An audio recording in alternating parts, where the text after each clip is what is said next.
Good morning. Life of ജോജോയുടെ പുതിയൊരു എപ്പിസോഡിലേക്ക് എല്ലാവർക്കും സ്വാഗതം. ഇന്ന് നമ്മൾ ചെയ്യാൻ പോകുന്നത് വെച്ചാൽ രാജേഷൻ്റെ കടയിൽ പോയി കുറച്ച് കയറ് മേടിച്ചു.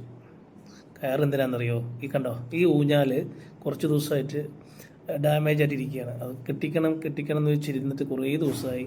അപ്പോൾ അതൊന്നെങ്കിൽ അത് ഇവിടുന്ന് വണ്ടി കയറ്റി കൊണ്ടുപോകണം, അല്ലെങ്കിൽ അതിന് പറ്റിയൊരാൾ വരണം.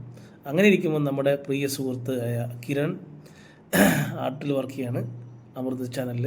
അപ്പോൾ കിരൺ യാദൃശ്ചികമായി ഇന്ന് വരുകയുണ്ടായി വീട്ടിൽ. അപ്പോൾ കിരൺ പറഞ്ഞു, ഇത് ചേട്ടാ ഞാൻ ചെയ്തു തരാമെന്ന് പറഞ്ഞു. അങ്ങനെ ഞാൻ കയറ് വാങ്ങിച്ചു കൊടുത്തുകൊണ്ട് കിരൺ അതിമനോഹരമായിട്ട് കട്ട് ചെയ്ത് ക്ലിയർ ചെയ്ത് നീറ്റായിട്ട് നന്നായിട്ട് കണ്ടോ, നല്ല ഭംഗിയായിട്ട് അത് ഹാൻഡിൽ ചെയ്തിട്ടുണ്ട്. അപ്പോൾ നമുക്ക് തൽക്കാലം ഇരിക്കാൻ ചേട്ടാ തൽക്കാലം ഇത് ഇങ്ങനെ ചെയ്യാം, ബാക്കി ഇനി സമയം പോലെ ബാക്കി ചെയ്യാം എന്ന് പറഞ്ഞുകൊണ്ട് അടിവശം മാത്രം നമ്മളങ്ങനെ സെറ്റ് ചെയ്തു. കണ്ടോ, സൂപ്പറായിട്ടില്ലേ? നല്ല രസമായിട്ട് ഉണ്ട്, നല്ല ഭംഗിയുണ്ട്, എന്തായാലും വൃത്തിയായി എന്ന് പറയാം. അങ്ങനെ നമ്മൾ ഇന്നത്തെ ഒരു ദിവസം ഇതിനു വേണ്ടി മെനക്കെട്ടു. ഇതാണ് ഗൂഗിൾ ടെസ്റ്റ് ചെയ്താണ്, ഞാനും ടെസ്റ്റ് ചെയ്തു ഇരുന്ന്, കുഴപ്പമില്ല, ഇതൊരു ഭംഗിയായി. അപ്പോൾ പുതിയൊരു വീഡിയോ ആയിട്ട് വീണ്ടും കാണും വരെ ബൈ. Thank you.